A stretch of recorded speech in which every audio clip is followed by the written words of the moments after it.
नमस्कार। कार्यक्रम जनसंवादमा यहाँलाई हार्दिक स्वागत छ।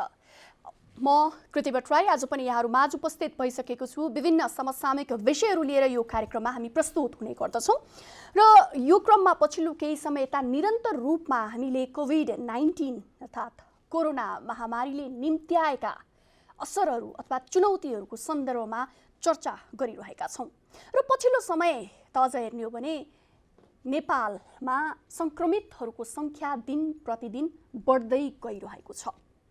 विगत यति लामो समय लगभग 5 महिना यता जुन किसिमको सरकारले केही समय लकडाउन र लकडाउन पछि हालै मात्रै लकडाउन खोलेको यो अवस्थामा नाच्ने हो भनेदेखि खोल्ने बित्तिकै यति लामो समय लकडाउन जसलाई हामी तयारीको अवस्था भनेर भन्छौं, तयारीको अवस्था यति लामो समय लिइसक्दाखेरि पनि जब खोलियो, खोल्ने बित्तिकै संक्रमितहरूको संख्या यति बेला बढिरहेको छ। प्रदेश नम्बर 2 इपी सेन्टर बनिरहेको छ। विराटनगरमा पनि संक्रमितहरूको संख्या दिनानुदिन बढिरहेको अवस्था छ र देशको राजधानी काठमाडौँको कुरा गर्ने हो भने पनि संक्रमितहरूको संख्या दिन प्रतिदिन बढ्दो अवस्थामा रहेको छ र यही अवस्था रहिरहेमा स्थिति भयावह हुने कुरा स्वयं स्वास्थ्य कर्मीहरूले चेतावनी दिइरहेका छन्। सरकारका तर्फबाट पनि यति बेला सरकारका प्रवक्ताको पनि कहीँ कतै यस्ता कुराहरू सुनिन थालिसकेको छ कि स्थिति बढ्दै गएमा अथवा संक्रमण बढ्दै गएमा स्थिति भयावह बन्न सक्छ र जिम्मेवारी हामी सबैको हो भनेर। के हो त वास्तवमा हामी कहाँ छौं यति बेला, कस्तो अवस्थामा छौं? कोरोना महामारी नियन्त्रणको लागि प्रयास जति हुनुपर्ने थियो त्यति नभएको हो, हामी चुकेको हौं। चुक कहाँबाट भयो? सरकारबाट भएको हो अथवा हामी जनता पनि त्यसमा कम छैनौं? यो तमाम प्रश्नहरूको जवाफ आज हामी लिने कोसिस गर्नेछौं कार्यक्रम जनसंवादमा, जसको लागि मसँग हुनुहुन्छ काठमाडौँका प्रमुख जिल्ला अधिकारी जनकराज दाहाल र जनस्वास्थ्य वैज्ञानिक डाक्टर समीरमणि दीक्षित। तपाईहरु दुवैजनालाई स्वागत छ। नमस्ते। धन्यवाद। म तपाईबाट सुरु गर्छु सिडो साहब।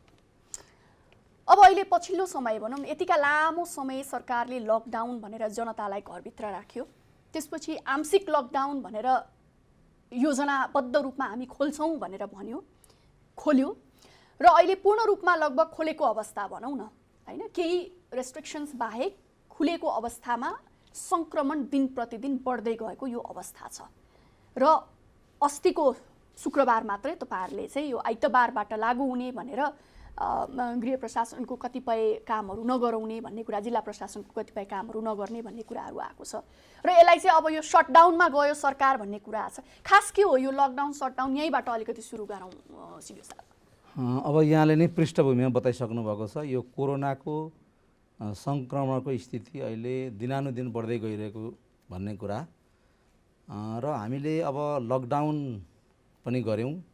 लकडाउनमा विभिन्न अभ्यासहरू पनि भए, विभिन्न प्रयासहरू पनि भए र अहिले आएर गत 6 गतेबाट लकडाउन खुलेको स्थिति हो र सँगसँगै अहिले अब नेपाल सरकारले के भनेको छ भन्दाखेरि यो हामीले चाहिँ अब यो संक्रमणलाई न्यूनीकरण गर्नको लागि, यसबाट जोगिनको लागि हामीले 3टा कुरामा ध्यान दिनुपर्छ भनेर नेपाल सरकारले बारम्बार भनेको छ।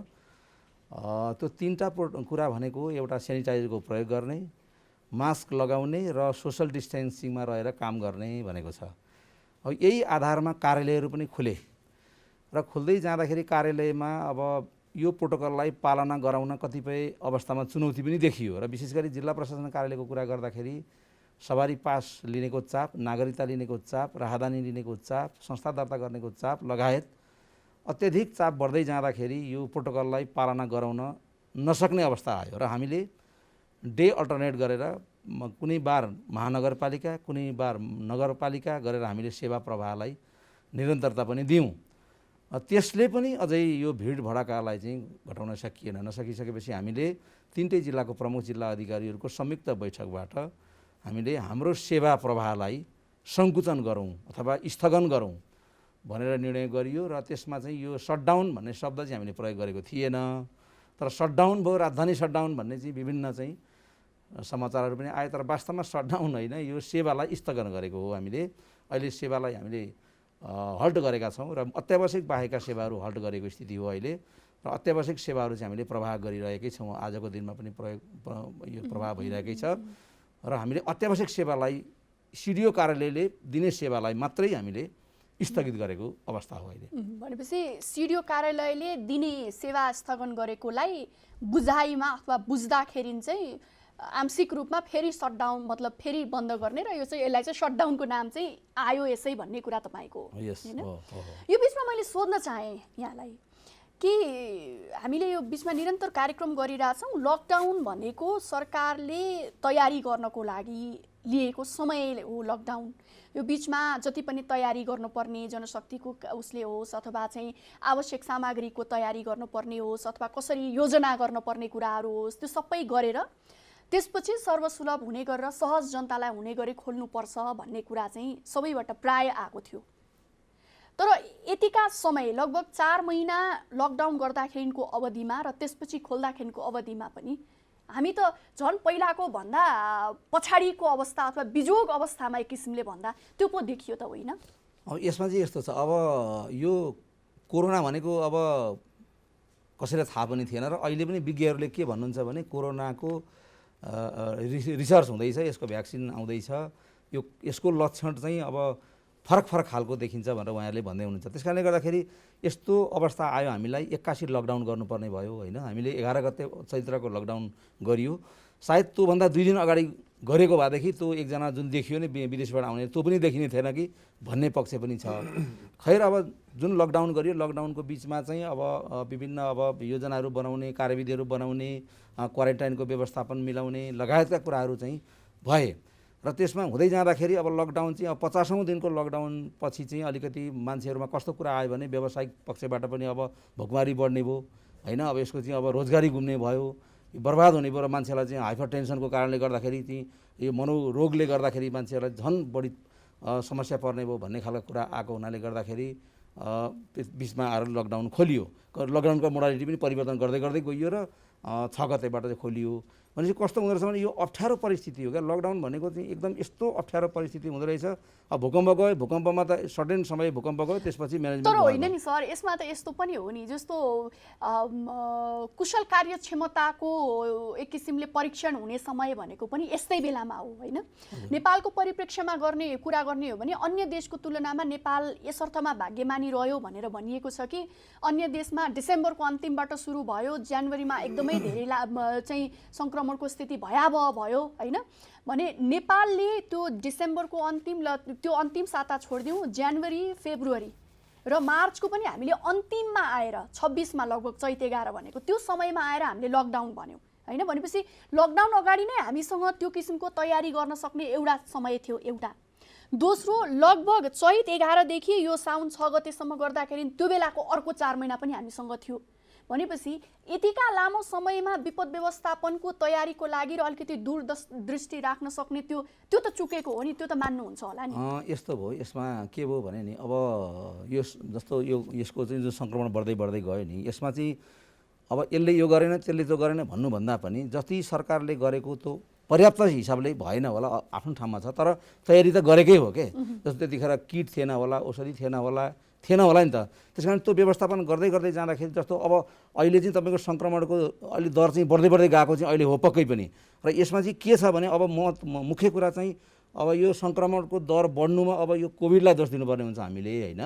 हाम्रो व्यवस्थापन पनि अब चुस्त बनाउनु पर्ने हुन्छ नै, तर पनि अब हामीले यो जुन कोभिडको जुन एउटा विशेषता छ त्यसलाई चाहिँ जुन यो 3टा कुरा जुन हामीले चाहिँ पालना गर्नुपर्ने, यो 3टा कुरा पालना गर्नमा हामी सबै प्रत्येक व्यक्ति सचेत भइयो भनेदेखि तपाईँको यो सङ्क्रमणलाई नियन्त्रण गर्न सकिन्छ जस्तो मलाई लाग्छ। त्यस कारणले गर्दाखेरि हामीले चाहिँ अब सरकारले जारी गरेका प्रोटोकलहरू पालना यदि गरेनौँ भनेदेखि यो अझ भयावह जान सक्ने स्थिति हुन्छ। किनभने विश्वमा हामीले देखेका छौँ नि त, अमेरिकामा देख्यौँ, हामीले अरू देशमा पनि देखियो नि त, मान्छेको मृत्युदर हेर्नुहोस् त कति बढी छ। त्यस कारणले गर्दाखेरि अब यसलाई अब हामीले जति तपाईँको चाहिँ क्षति हुनबाट जोगाउने, सङ्क्रमण हुनबाट जोगाउने हिसाबमा हामीले प्रयास गर्ने हो। र नेपाल सरकारको तर्फबाट पनि अहिले जुन जति पनि प्रयास भएका छन् त्यो प्रयासहरूलाई चाहिँ हामीले त्यसलाई नजरअन्दाज गर्न सकिँदैन। जस्तो क्वारेन्टाइन निर्माण गर्ने कुरा पनि अझ 1700 बेड बराबरको चाहिँ तपाईँको क्वारेन्टाइन निर्माण भइसकेको छ। अहिले पालिकाहरू पनि कतिपय क्वारेन्टाइन निर्माण भएका छन्। त्यता पनि आउँछौँ। अब एकैछिन म यता हाम्रो जनस्वास्थ्य वैज्ञानिक डाक्टर साहबलाई सोध्न चाहन्छु, तपाईँ के भन्नुहुन्छ जुन समय हामीसँग उपलब्ध भयो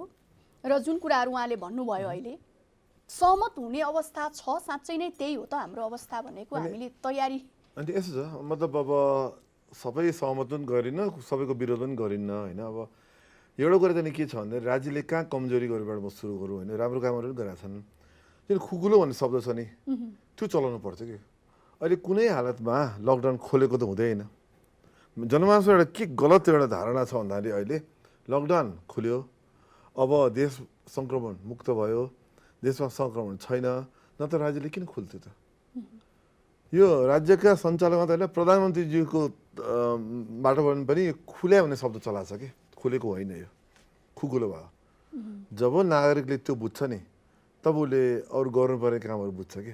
जब नागरिकलाई तपाईँले 6 महिनासम्म चाहिँ नि लकडाउन 4 महिनासम्म लकडाउनमा राख्ने, अनि जब लकडाउन एकचोटि खुकुलो पारेपछि उसले त के ठाने भन्दाखेरि अब त मैले जे गरे नि हुन्छ भन्ने ठाने। जबसम्म तपाईँले नागरिकलाई सही सूचना यसरी दिनुहुन्न, तबसम्म उसले गल्ती गरिरहेको छ।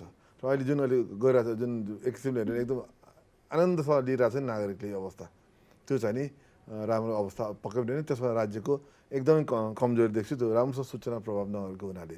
तर अरूमा चाहिँ जस्तो उहाँले भन्नुभयो स्वास्थ्य मन्त्रालयकै यताबाट कुराहरू, किनभने त्यहाँसम्म बढी काम गर्छु। पहिले थोरै परिश्रम हुन्थ्यो, पछि बढ्यो, एकदमै सकारात्मक थियो। तर फेरि अहिले आएर फेरि अब माथि पुगिसकेको, फेरि परिश्रम फेरि घट्न थालेको छ। अहिले झन्झन बढाउनु पर्ने अवस्था थियो, घटेको छ। तराईमा हेर्नुहोस्, वीरगञ्जमा हेर्नुहोस्, अन्य ठाउँमा हेर्नुहोस्, नेपालगञ्जमा हेर्नुहोस्, सङ्क्रमण बढिरहेछ।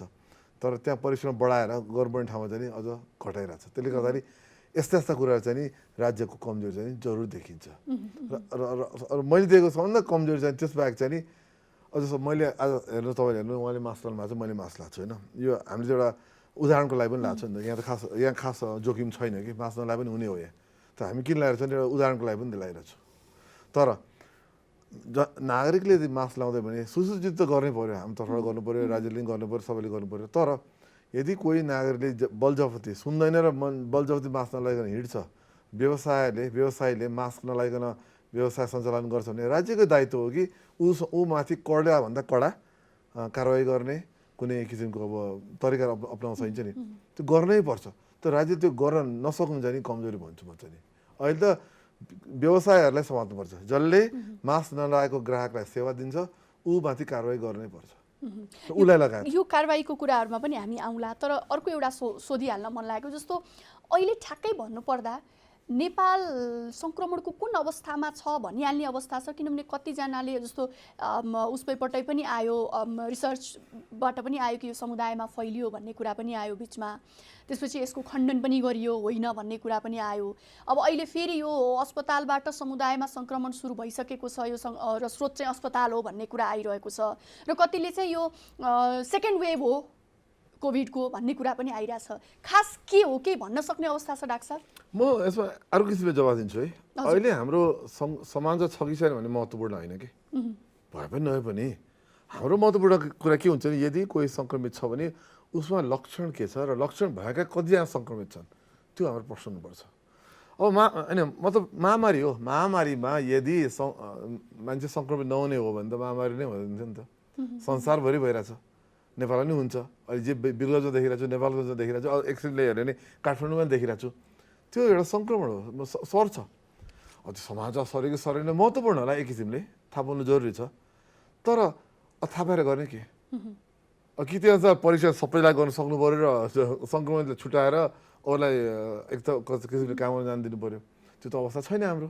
भनेपछि अहिलेको अवस्थामा चाहिँ नि समाजमा छ कि छैन थाहा पाउनलाई ठिकै छ।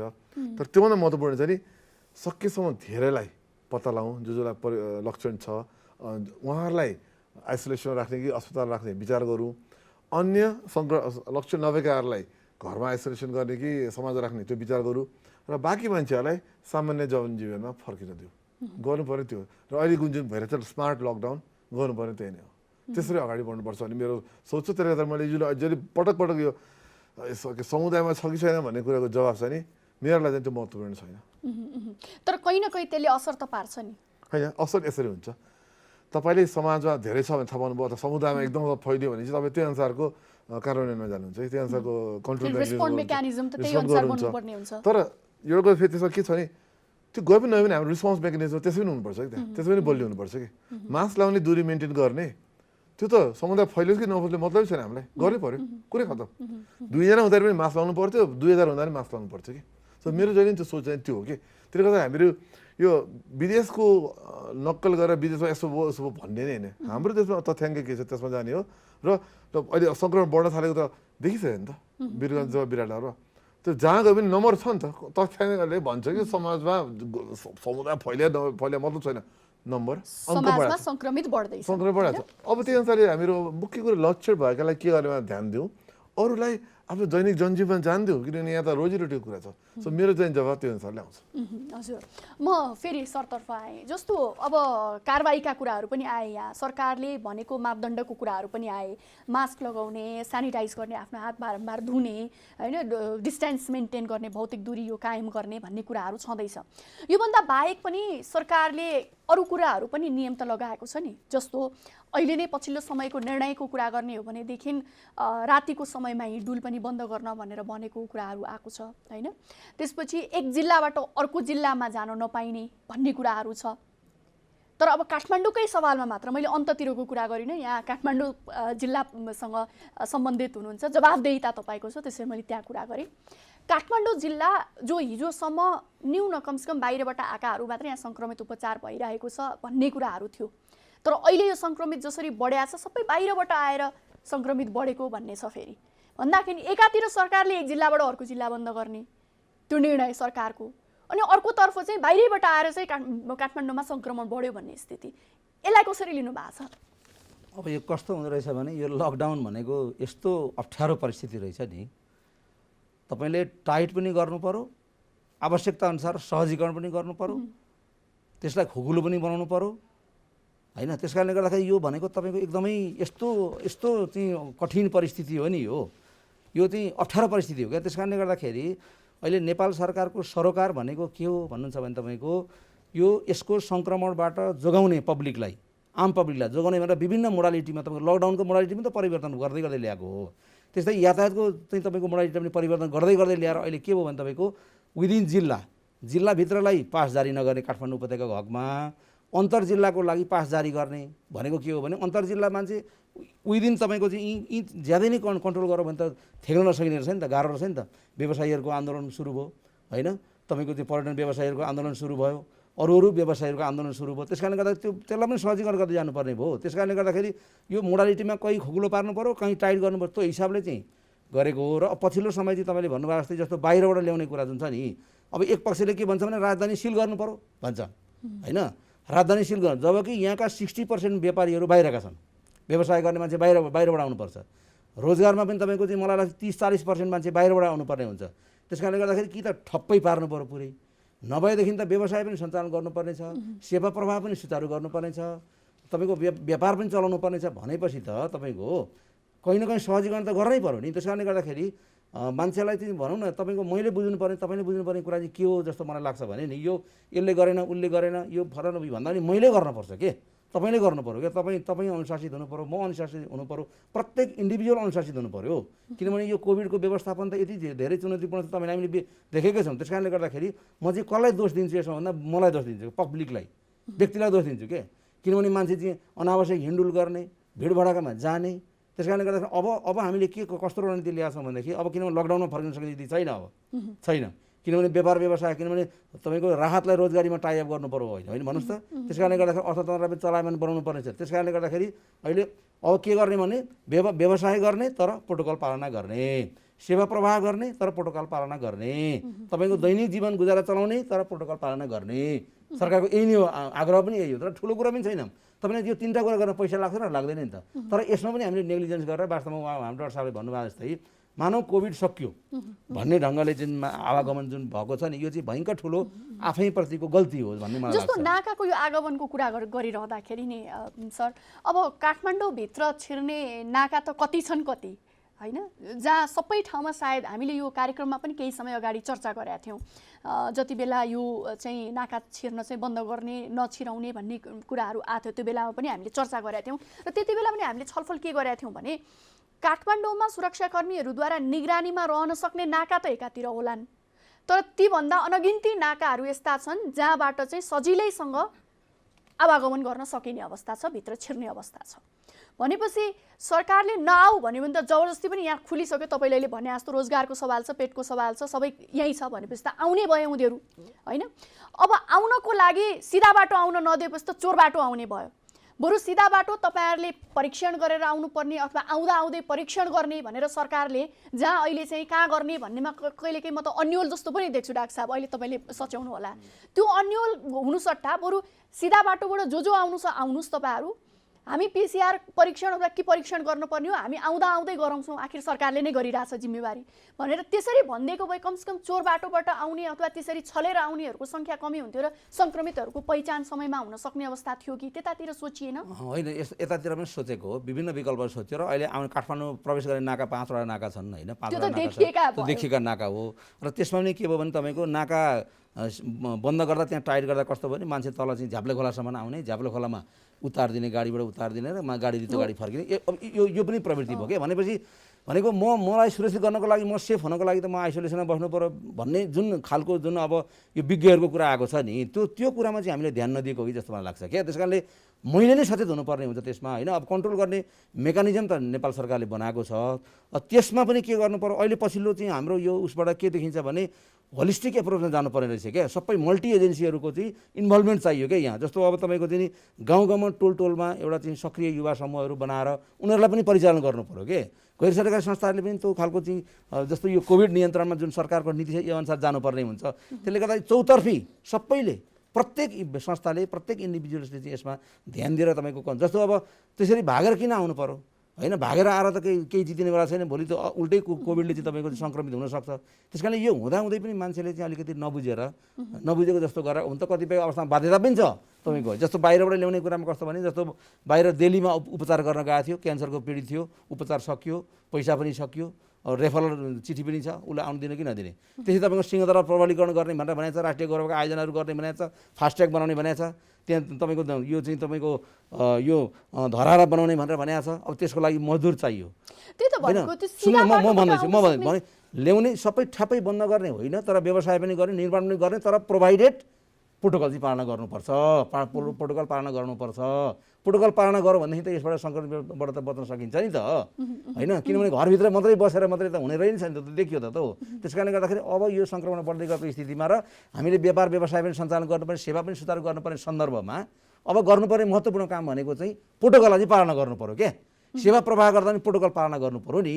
त्यही हिसाबले हामीले जुन निर्णय हामीले गऱ्यौँ कि वास्तवमा अब एउटा पक्षले के भन्छ, यो सूर्यकालले मात्र किन सेवा प्रवाह रोको, अरूको चाहिँ होइन भने यस्तो कुरा पनि आउँछ। तर भन्न खोजेको के हो भने तपाईँको जहाँ भिड भडका हुन्छ, जहाँ भिड हुन्छ त्यहाँ चाहिँ तपाईँको सङ्क्रमण जोखिम बढ्छ भन्ने भएको हुनाले गर्दा यो भिडलाई कम गर्नको लागि हामीले यो निर्णय लिएका हौँ।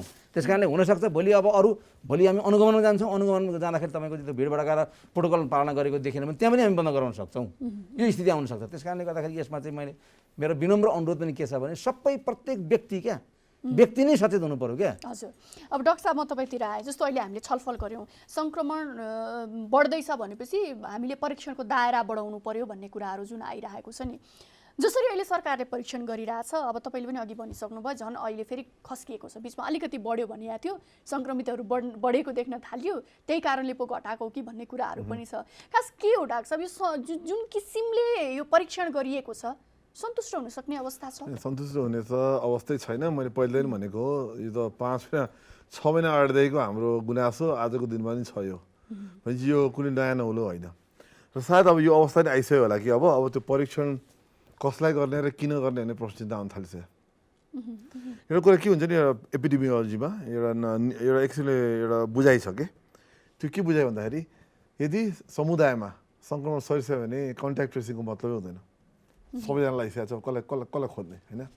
यदि त्यो हो नि त परीक्षण कसलाई गर्ने भन्ने कुरा आउँछ। तर अहिले तपाईँले कुरा निकाल्नु नि, नाकाबाट आएका हरेकजनालाई परीक्षण गर्ने हो भने कमसेकम सङ्क्रमितलाई छुट्याउन पाउँछौँ त हामीले, अथवा लक्षणसहित मात्र होइन, लक्षण नभएका मान्छेहरू पनि को शङ्कास्पद छ र उसले आफूलाई परीक्षण गर्न चाहन्छ भने गरेर दिनु पऱ्यो, सकेसम्म फ्रीमा, नत्र पैसा लिएर भए पनि, होइन?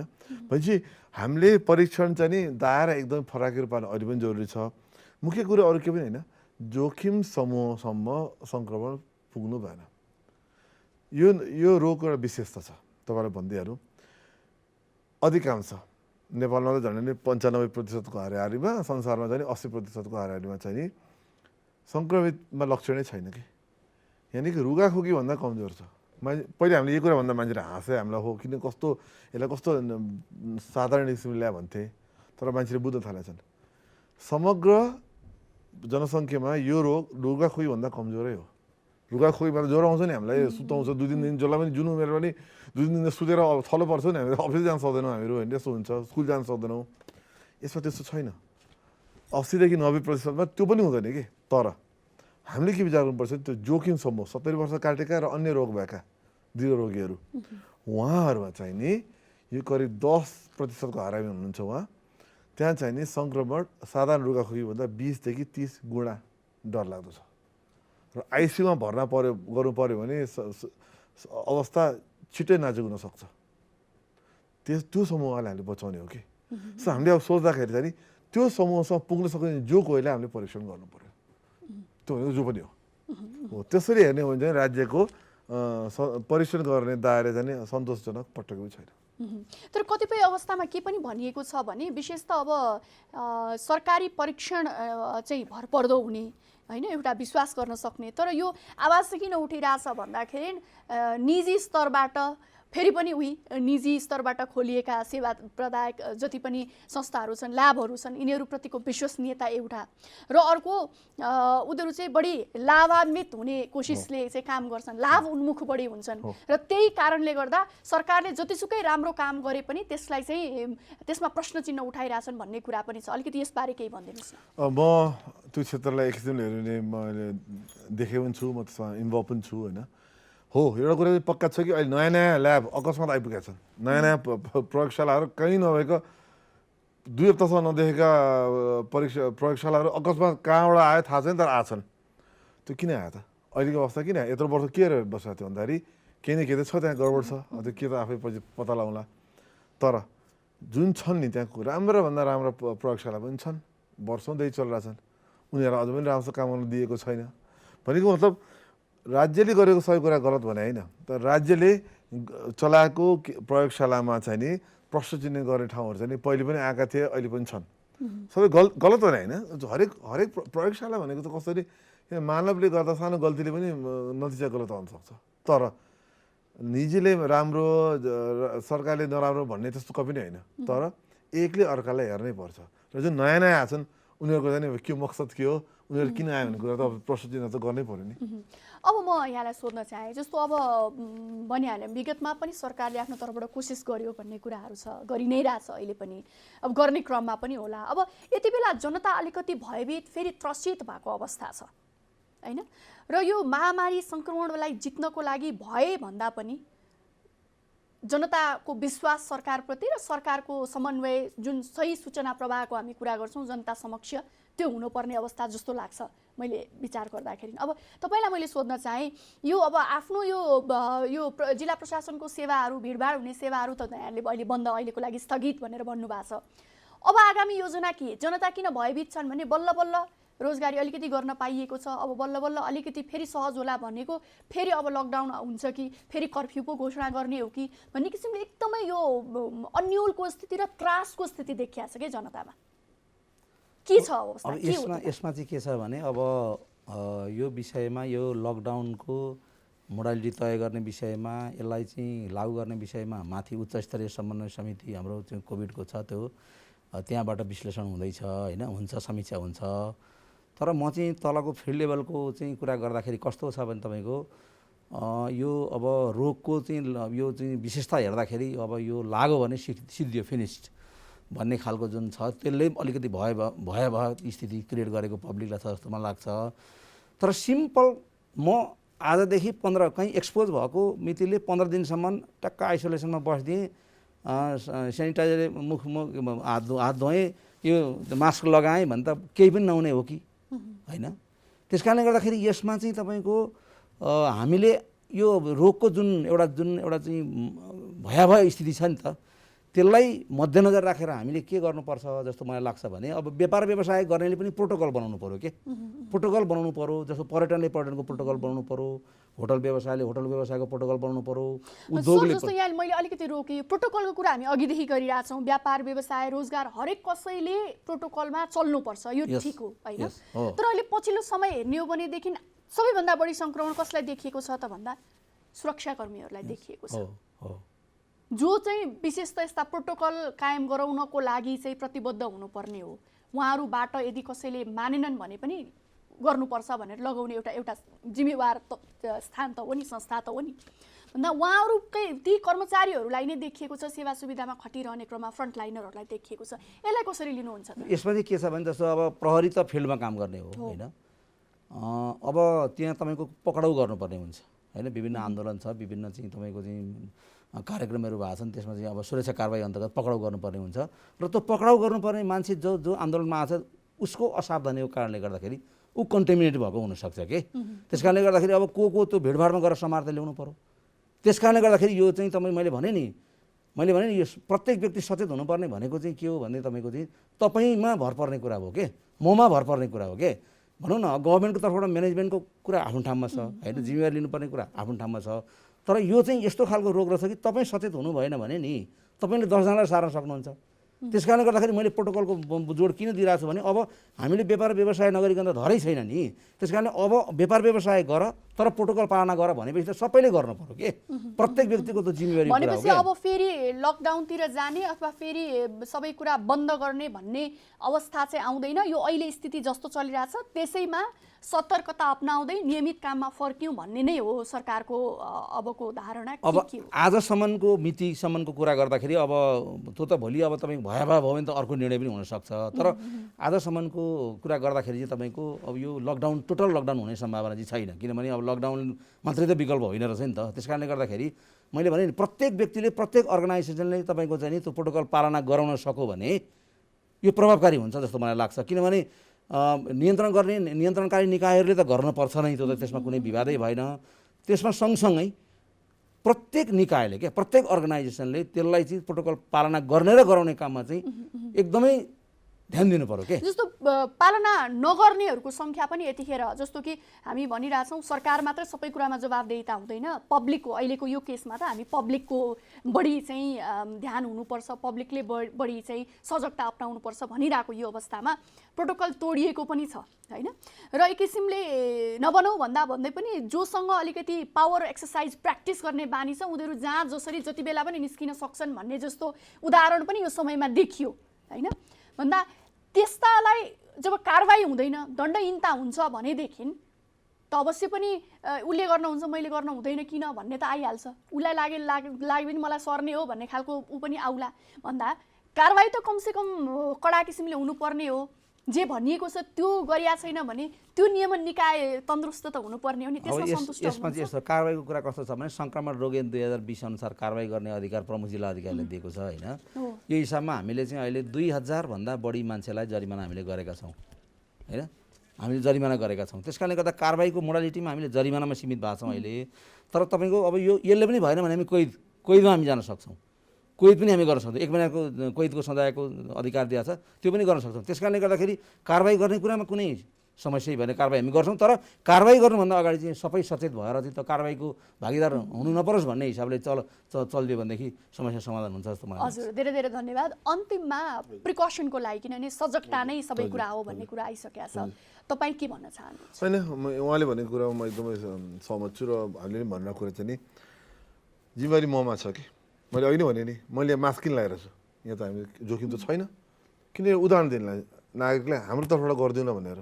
त्यसै गरी सबैले एउटा मास्क लाउन र सकेसम्म दूरी कायम गर्न र हात सफा राख्नलाई के गाह्रो छ हामीलाई? त्यो गर्दैन त हामी गैर जिम्मेवारी हो नि त। त्यो राज्यले कडा गर्नुपर्छ, म त एकदम त्यसमा विश्वास गर्छु। राज्यले नगर्ने मान्छेलाई कडा गर्नै पर्छ। हुन त लोकतन्त्र आफ्नो ठाउँमा छ तर गणतन्त्र आफ्नो ठाउँमा होला, तर बदमासी गर्नेले कसैको ज्यानसँग कसैले खेल्छ भने उसलाई कारवाही हुनैपर्छ भन्ने मेरो सोच हो। त्यसले गर्दाखेरि त्यतिर जानैपर्छ। र मुख्य कुरा नागरिकले आफ्नै एउटा जिम्मेवारी लिउँ न, हामी त नागरिक हो, एउटा सचेत नागरिकले जिम्मेवारी लिउँ, हात सफा राखौँ, मास्क लाउँ, दूरी कायम गरौँ, अगाडि बढौँ र लकडाउनलाई हामी अब फिर्ता नल्याउँ स्मार्ट लकडाउन गर्नु पर्यो भने। धेरै धेरै धन्यवाद यहाँहरू दुवैजनालाई यहाँहरूको समयको लागि। धन्यवाद। पक्कै पनि सङ्कट सधैँभरि रहिरहँदैन र सङ्कटको सामना गर्नको लागि कुनै एक व्यक्ति अथवा एउटा संस्थालाई मात्र जिम्मा दिने भन्दा पनि हामी सबै उत्तिकै जिम्मेवार छौँ भनेर जिम्मेवारीपूर्वक कार्य गर्छौँ भने सङ्कट धेरै लामो समय नरहला। र कोरोना महामारीकै कुरा गर्ने हो भने 22,972 सङ्क्रमित छन् त के भयो, 16,352 निको भएर घर गइसकेका छन्। यो कुरालाई पनि हामीले नबिर्सौँ र लाग्नै नदिनको लागि सरकारले भनेका जुन नियमहरू छन्, सरसफाइका हाम्रो बानीहरू छन्, त्यसलाई ध्यान दिउँ, सुरक्षित रहौँ, आफू सुरक्षित रहौँ, समाज सुरक्षित राखौँ। यही कामनाका साथ आजको लागि प्रस्तुति कार्यक्रम जनसंवाद यति नै। नमस्कार।